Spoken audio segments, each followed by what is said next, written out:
तभी टिंटू मेरी तरफ भागा कि rate rate rate machine gun की गोलियों की एक बाड़ उसके सिर के ऊपर से निकली। टिंटू, मैंने हवा में लेटे लेटे छलांग लगाई और टिंटू को अपनी दोनों बाहों में सहेजती समेटती बाईं तरफ आइल में जा गिरी, जिसके बाद टिंटू की सीट थी। अब सीटों की ओर में होने की वजह से मुझे पीछे या दाएं बाएं से आताताई नहीं देख सकते थे और ना ही कोई फ़िलहाल हमला कर सकते थे। साथ ही मैंने एक चाल और चली, अपनी पिस्टल वापस स्टॉकिंग में फंसाई और साथ पड़े सर्जन की गिरी हुई रिवॉल्वर उठाई, 2 गोलियां निकाली, सीट के नीचे छिपाई और रिवॉल्वर हाथ में पकड़ ली। आने वाले आताताइयों ने यही समझना था कि मैंने बद्री और सर्जन का खून उसी रिवॉल्वर से किया है। टिंटू टिंटू भावावेश में फिर मैंने उसे अपने दोनों सीनों में सहेज लिया, भींच लिया। वो डर से पिघला पड़ा था।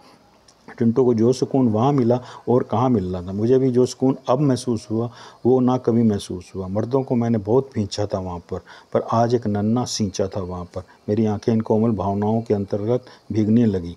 पहली बार मुझे अपने सीने फ़ख्र से फूले ना समाते नजर आए। खबरदार, अगर कोई अपनी जगह से हिला तो। तभी विमान की टेल से यह आवाज़ गूंजी और क्षण प्रतिक्षण तेज होती हुई गई। शेपर, मैं हैरान हुई। इसे तो इस घड़ी मधु सप्रे के साथ नहाने में मशगूल होना चाहिए था। कहाँ है नीला डार्लिंग? बूचर, मेरी हैरानी और बढ़ी। यानी मधु सप्रे अपने मिशन में शहीद हो गई। ये उसे मार कर आगे आए हैं। सहसा टिंटू मेरे आगोश से निकला और डरी सहमी निगाह से टुकर टुकर देखने लगा। आंटी, हवा अभी थमी नहीं, तूफान अभी बाकी है, वो बोला। मैंने तत्काल उसे अपने आंचल में भींच लिया। जान अभी गई नहीं, सांस अभी बाकी है बच्चे, मैं बुदबुदाई। आंटी, मुझे बचा लो। मेरी दादी, क्या करूं बच्चे, बस चले तो मैं तुझे अपनी कोख में ही धकेल डालूं, वहीं छिपा डालूं। नीला डार्लिंग, बाहर निकल, शेपर चिंगाड़ा, वरना कसम से हम लाशों के ढेर लगा देंगे, आसमान में खून से क्रांति लिख देंगे।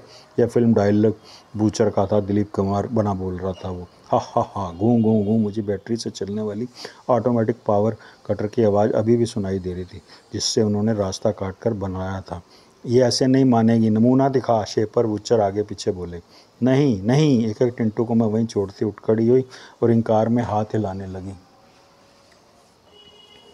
मेरे सामने शेपर मशीन थामे था, जबकि बूचर ने ऑटोमेटिक आरी एक मासूम बुढ़िया की गर्दन के पास रखी थी। आरी का 1 फुट का फल आगे पीछे मूव कर रहा था।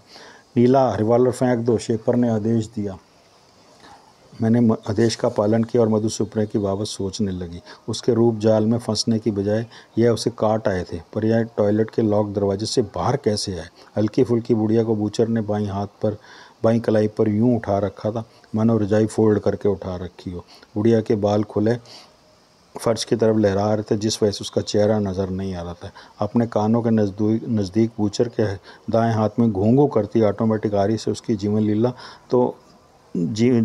तो जब समाप्त करनी थी तब करनी थी, मगर मौत के इस खौफ ने पता नहीं उसे अब तक जिंदा भी रखा था या उसका हार्ट फेल हो चुका था। इसकी तस्दीक अभी करनी बाकी थी।